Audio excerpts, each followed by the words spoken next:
English, it's a poor language. They don't have, when you sneeze in, they call it sneezing.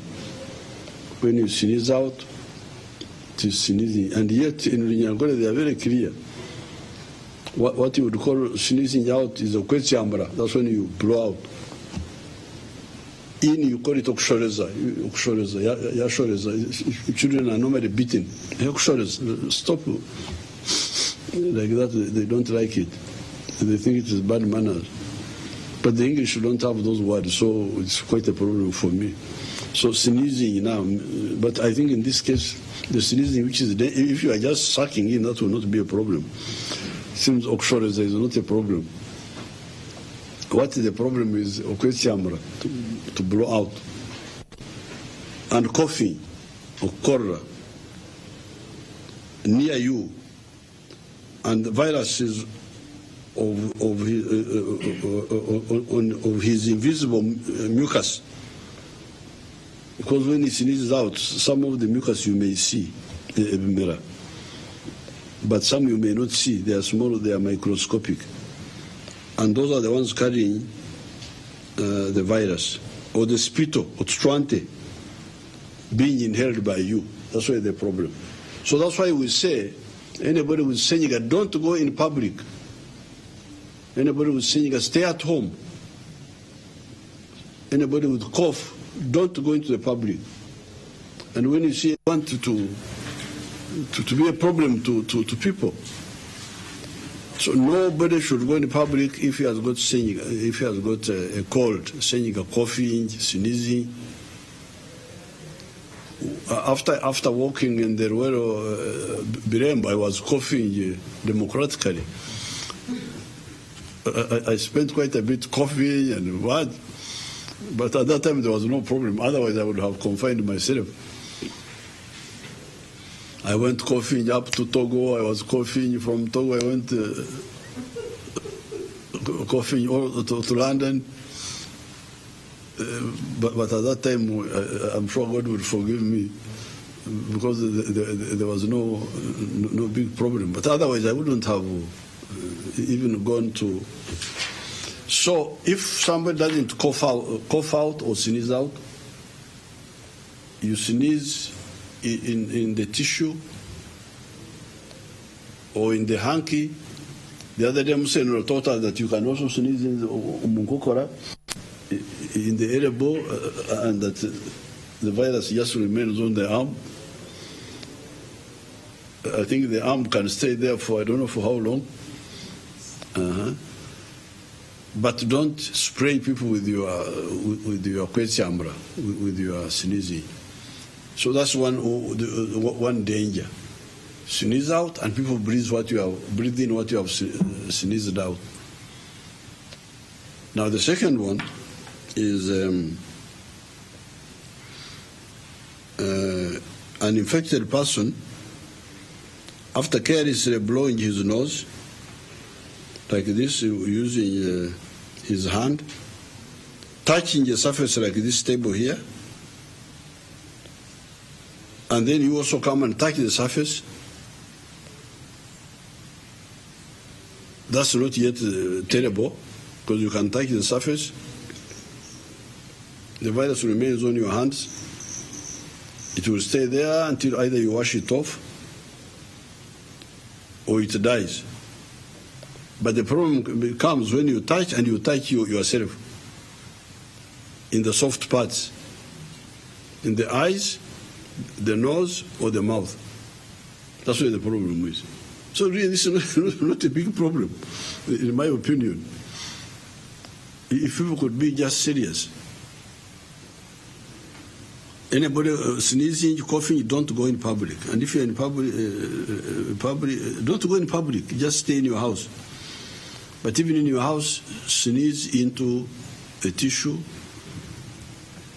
or into a hanky, which you can, because in the village they don't have tissues. A hanky which you can wash and iron.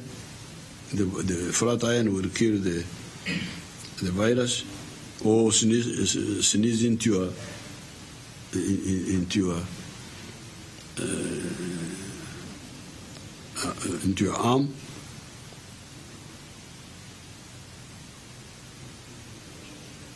And then that is the one who is blowing, distributing the virus. But you, each one of us, should avoid the habit of touching ourselves in the eyes, the mouth, the nose, especially with the hand which you have used to touch somewhere.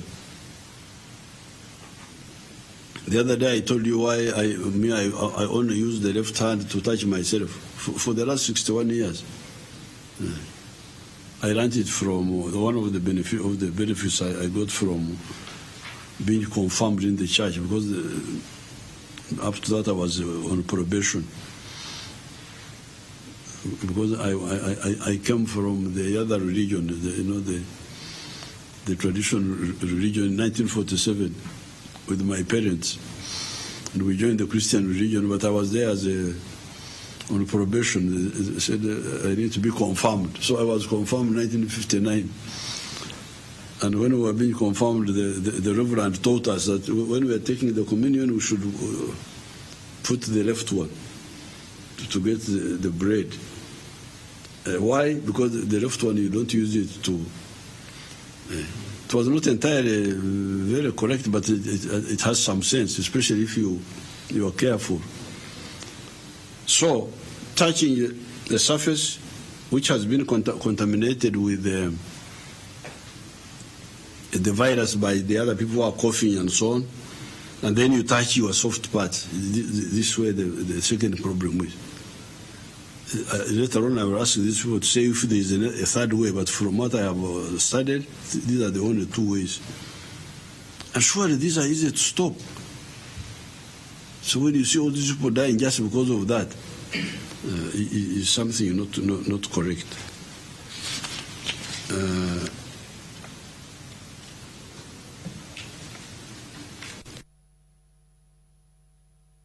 Cannot enter your system if you don't make those two mistakes.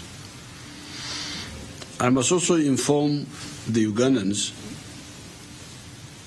that I do not share the excessive pessimism of some actors regarding the economy and its performance as a consequence of this virus. Yes, some sectors will definitely suffer.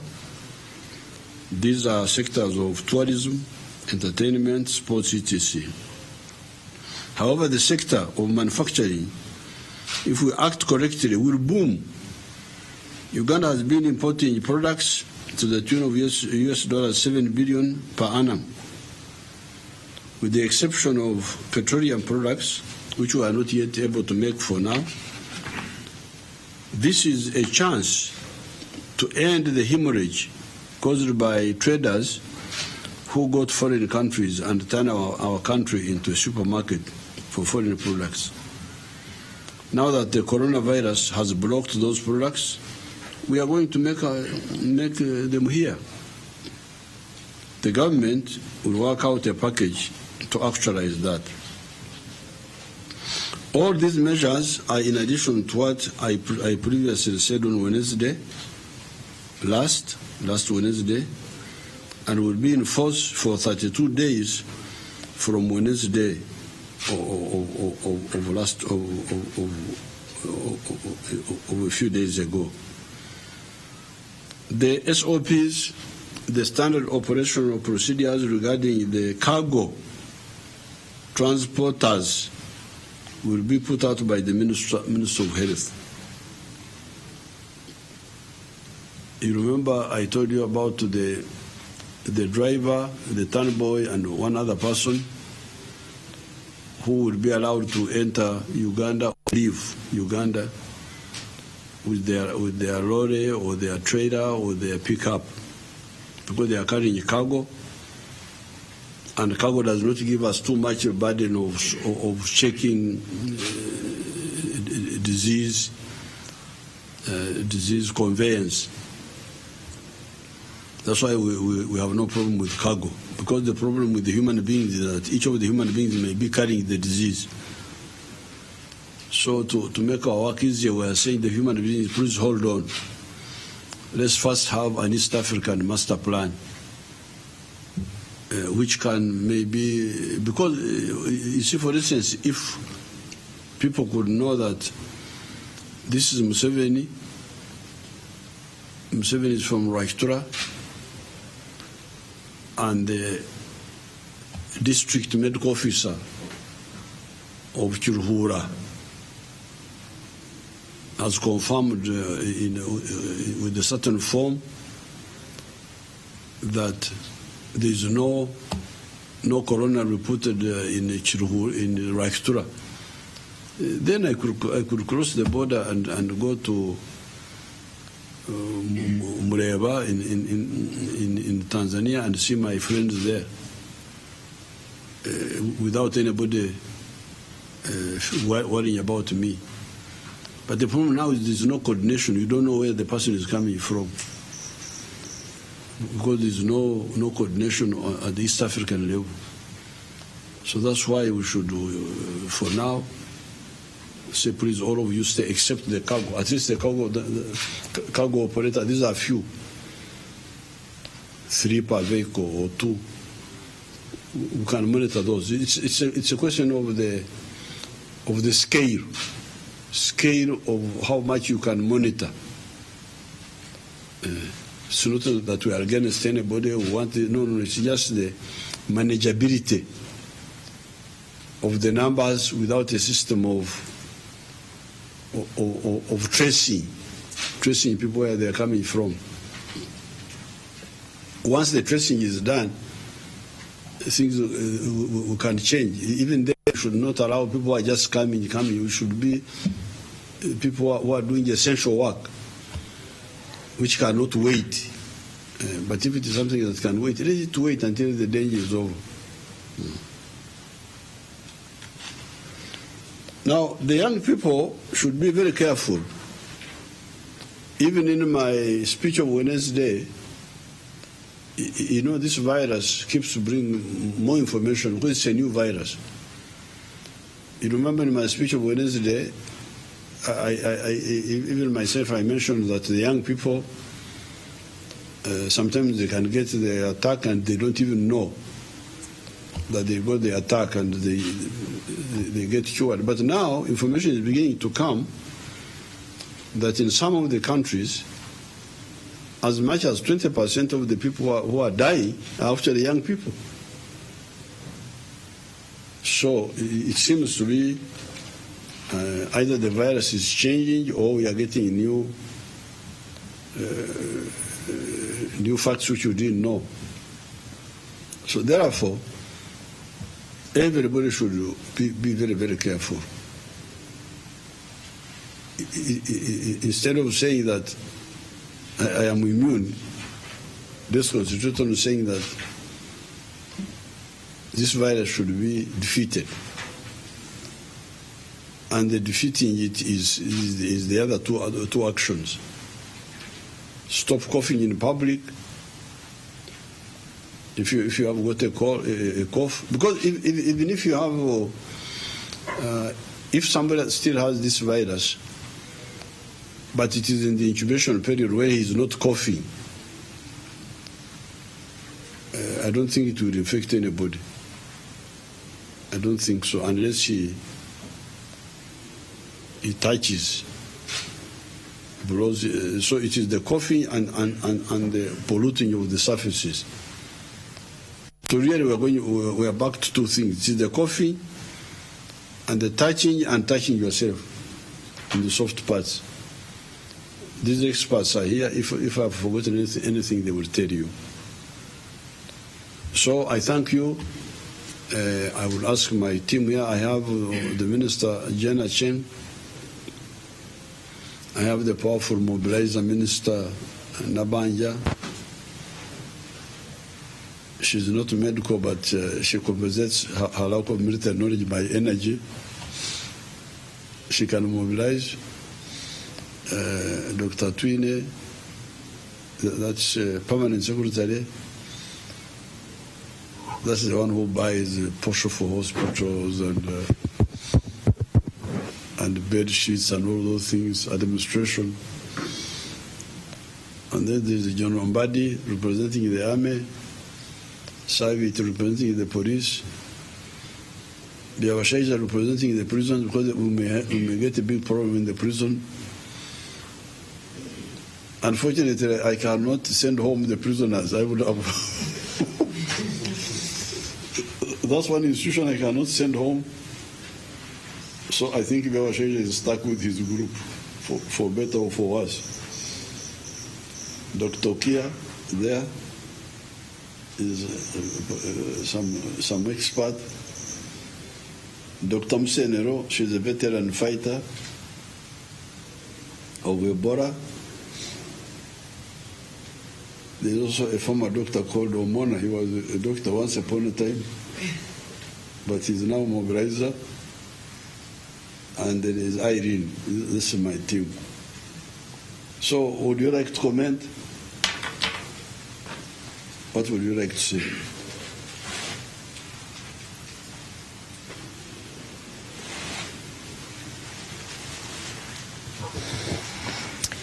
Your Excellency, I want to thank you very much for the additional measures that you have clearly elaborated, in addition to what you communicated to the public on Wednesday. We are sure that these measures will go a long way in enhancing our efforts on the ground as a multi-sectoral approach with the different ministries, departments, and agencies. Your Excellency, I want to appreciate you especially on the issue of quarantine that you have explained very clearly. And I do believe that closing the entry points is the way to go, so that we can have a better opportunity to monitor what is inside the country and concentrate our efforts inside the country. We have so many alerts coming from all over the country. We receive over 2,000 alerts on a daily basis. We need to put more emphasis on this and also on educating the public on the preventive measures for COVID-19.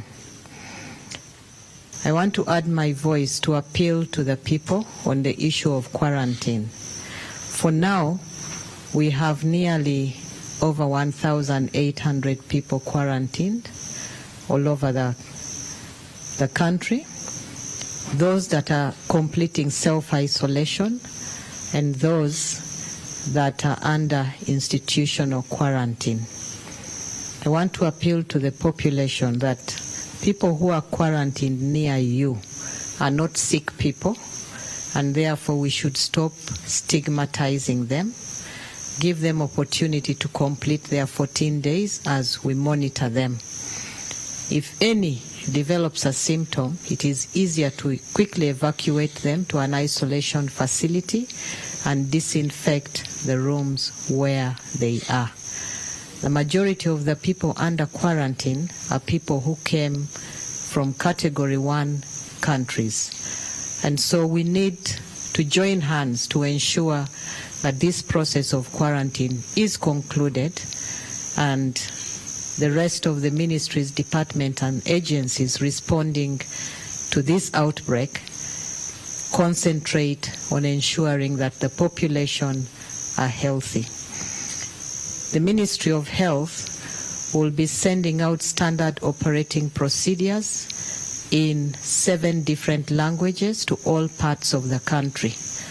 We appeal to you to use them and follow whatever is in the standard operating procedures regarding hand hygiene with soap and water or using the hand sanitizers. Please continue to maintain social distancing so that you don't get into contact with anybody who is sick. I want to thank His Excellency for emphasizing that those who are sick should stay at home. But also, apart from staying at home, alert us through our toll-free numbers so that we can obtain samples and ensure that your cold or your running nose and cough are not related to COVID-19. I thank you all. Anything else, Michelle?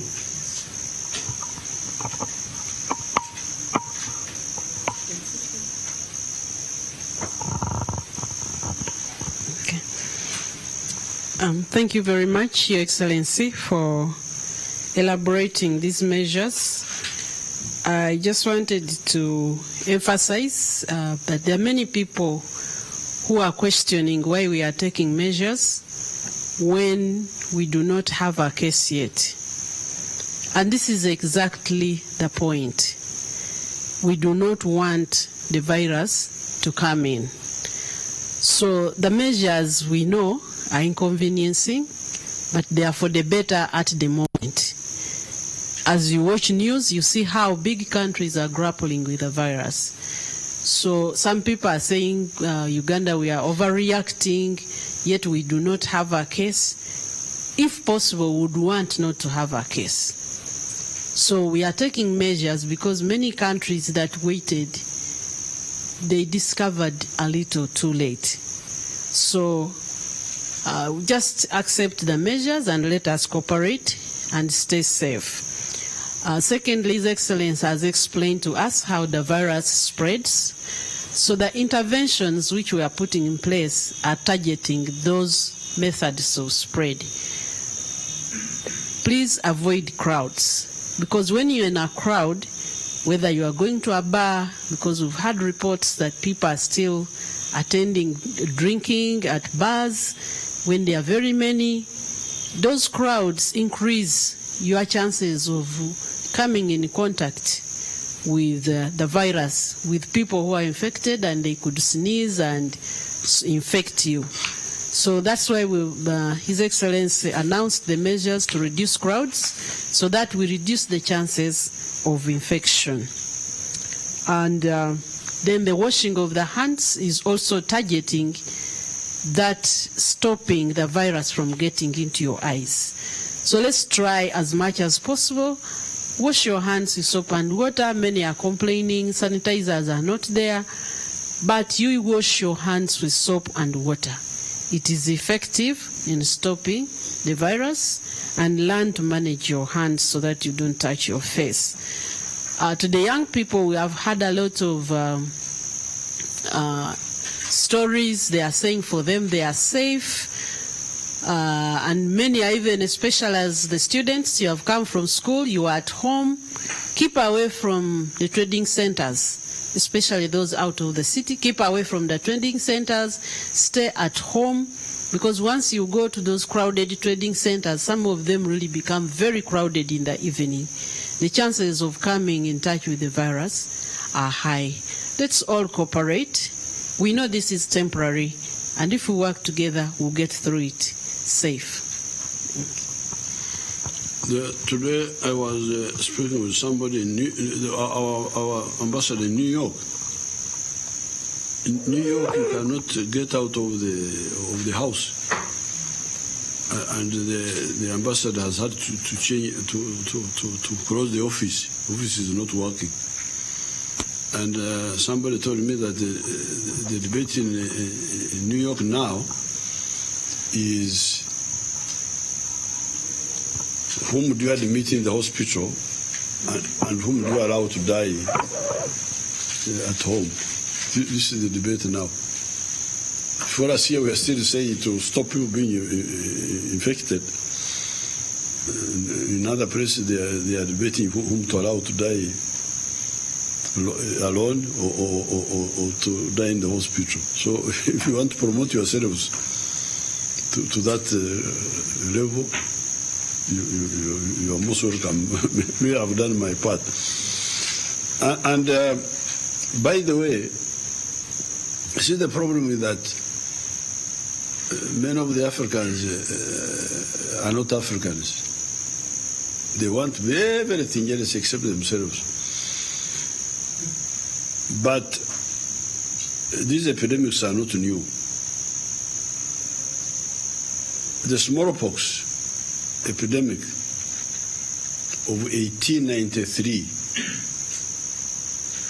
Banyankole call it Omzegwamuti.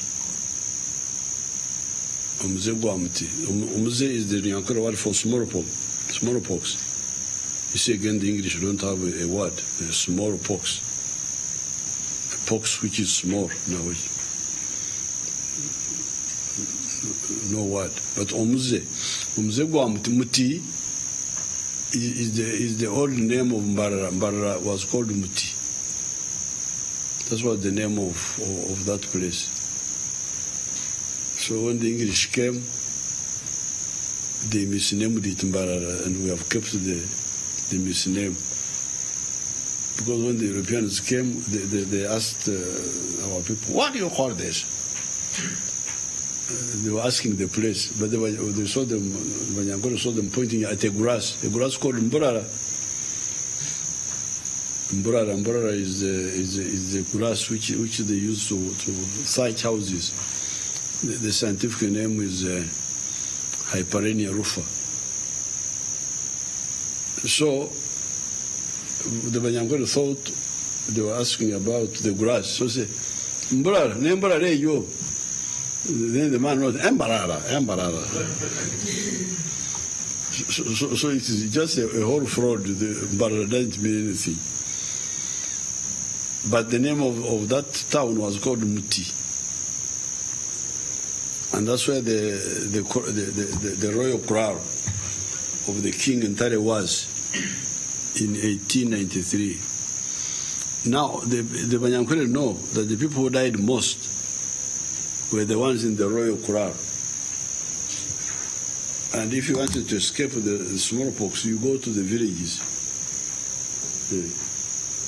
Some of the people who are saved, like you were young children, say, "Oh, you take him to the village, to the rural homes." They are the ones who survive. That's why they say Omzegwamti. They don't say Omzegwankole. Omzegwankole. They say Omzegwamti because it was most concentrated in that royal kraal, Rembo, the kraal of the king, where there were these people. And some of the Banyankole say, "Let me go and die with the king."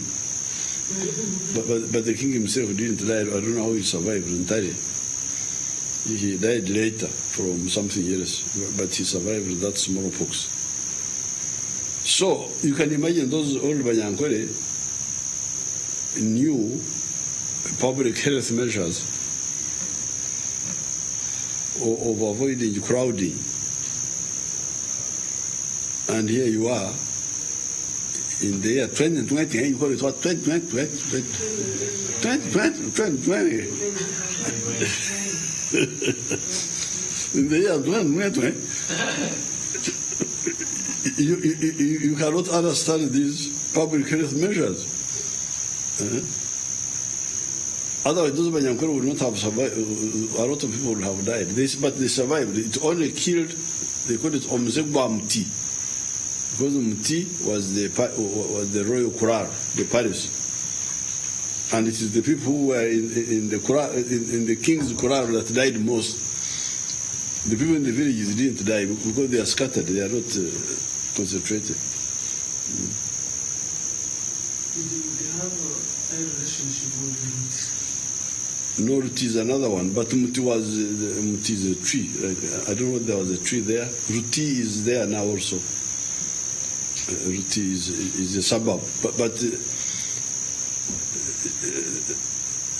they were saying that Quran was like, I think where there is a Aga Khan school in the town there, where there used to be Aga Khan school. That's where the man's Quran was, the king's Quran. And people really died because of that concentration. And these Arabs had started coming. It's the same problem. Foreigners. Arabs had started coming with the merchandise. They first brought jiggers, umrah, That also caused problems for people. Then eventually they brought smallpox, 1893. Then they brought rinderpest. I don't know what brought rinderpest for cows. It was a very bad time. Those years, 1893 to 1895. If you read the account of Stanley, when he passed through that area a few years before, 1889, it was a very prosperous place with a lot of cows, with a lot of crops. You should read, but you don't read about Africa. You are always reading about the North Pole and the South Pole. But in case you want to read about Africa,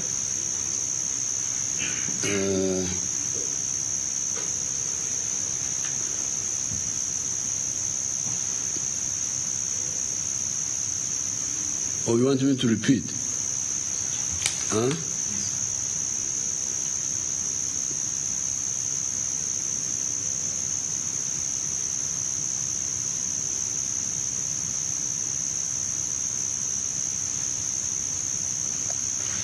What should I do now? Repeat what? Oh, I read again. Who is commanding this people? You don't have a commander? Who? Hmm? The control room is downstairs. The control room is downstairs. Mm-hmm. So what should I do now? Hmm? Requesting the first 2 points where you say we are prohibiting the incoming passengers, not from cargo, and the second point where you say we only expect cargo of land, the three, that is the driver, the conductor, and I think the helper. Well, I can read it. I can read the whole of it again. It's better, safer. Countrymen and countrywomen, greetings again. A few days ago, on the 18th of March 2020, I addressed you on the dangerous situation of the coronavirus. Up to now, Uganda, by God's mercy, has not yet recorded a single case of this terrible virus.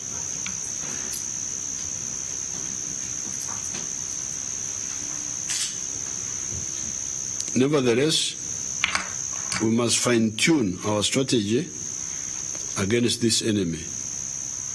In my address of the 18th of March, I had directed the health authorities to allow people, Ugandans and non-Ugandans, coming into the country from abroad, and even from the Category 1 countries that have a lot of coronavirus cases, as well as other countries, to allow them to come in, but be quarantined. That's what we had said at that time, that they could come in and be quarantined. Partly due to the indiscipline of some of the people, we have now decided to review that position and tighten preventive measures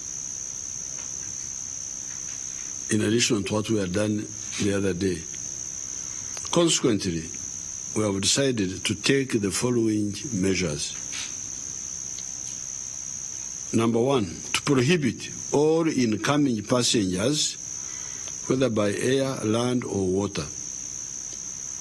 In order to actualize this, we have decided to prohibit all passenger planes coming from outside Uganda from landing at any of the airports of Uganda.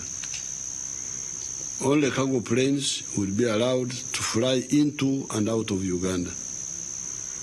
Also to be allowed in our planes on account of emergency, or the UN planes involved in the relief work and other UN operations, as will be agreed with the mandated government authorities. The crews of these cargo or UN mission planes will be accommodated in locations agreed with the concerned authorities. Domestic flights will continue for now. We may change this later, but because those planes are not safe, you sit together crowded, and then the air conditioning, we don't think it's good. But since we don't have cases yet, they can continue flying. In conformity with international law, this prohibition of incoming passenger planes will come into force 24 hours from midnight tonight, the 21st of March 2020. So that means the measure will come into force midnight tomorrow night, which is 22nd of March. Number two, pending the evolving of an East African health response plan to the pandemic by the East African Ministers of Health, no person, Ugandan or otherwise, will be allowed to enter Uganda by land or water except for the drivers and accompanying crews not exceeding 3 for cargo transport vehicles, such as trailers, lorries, and cargo and other cargo vehicles. No buses, no minibuses, no saloon cars, no border borders will be allowed in the country. Also, pedestrians walking on foot or people riding on bicycles will not be allowed to enter Uganda or to enter Uganda by water, by road, or by footpath. Nor will they be allowed to exit by those means. I call upon the LC1s in the border regions to work with the security forces to report and promptly confine anybody who comes in from the neighboring countries without following this order. This measure will come into effect starting 1200 hours tomorrow, the 22nd of March, Sunday. These measures are backed by the force of law as mandated by the Public Health Act and the statutory instrument signed by the Minister of Health. Anybody violating any one of them will be prosecuted and may suffer imprisonment or pay a heavy fine. This virus can cause a lot of death, yet it is very easy to avoid. Remember that the crucial elements about the virus's ability to infect are two. Number one, a sick person sneezes out, or coughing, cholera near you, and the viruses on his invisible mucus spittle being inhaled by you. And secondly, an infected person, after carelessly blowing his nose, touching a surface, which you then also touch, and carelessly again touching your mouth, nose, or eyes, without washing your hands first with soap. That is all. Just two methods of infection. Either somebody sneezes near you, which you inhale, or coughs, or he coughs, touches his mouth and nose and touches the surface, which you also touch. But not only touch, but you now touch your eyes now. Your eyes or your ear or your nose or your mouth. Otherwise, there's no way the virus will enter your system. I must also inform the Ugandans that I do not share the excessive pessimism of some actors regarding the economy and its performance as a consequence of this virus. Yes, some sectors will definitely suffer. These are sectors of tourism, entertainment, sports, etc. However, the sectors of manufacturing, if we act correctly, will boom Uganda has been importing products to the tune of $7 billion per annum.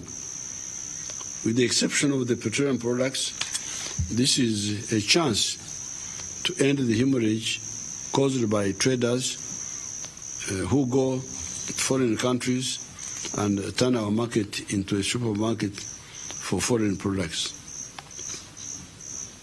Now that the coronavirus has blocked these products from coming in, we are going to make them here. The government will work out a package to actualize that.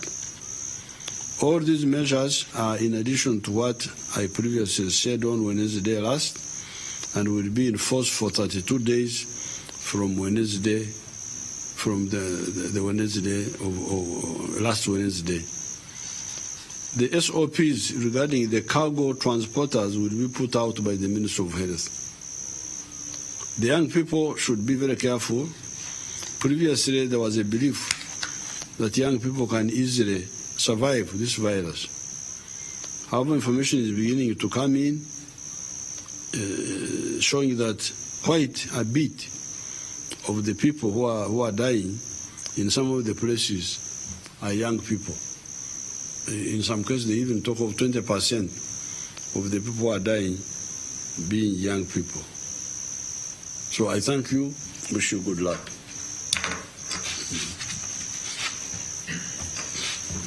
Okay?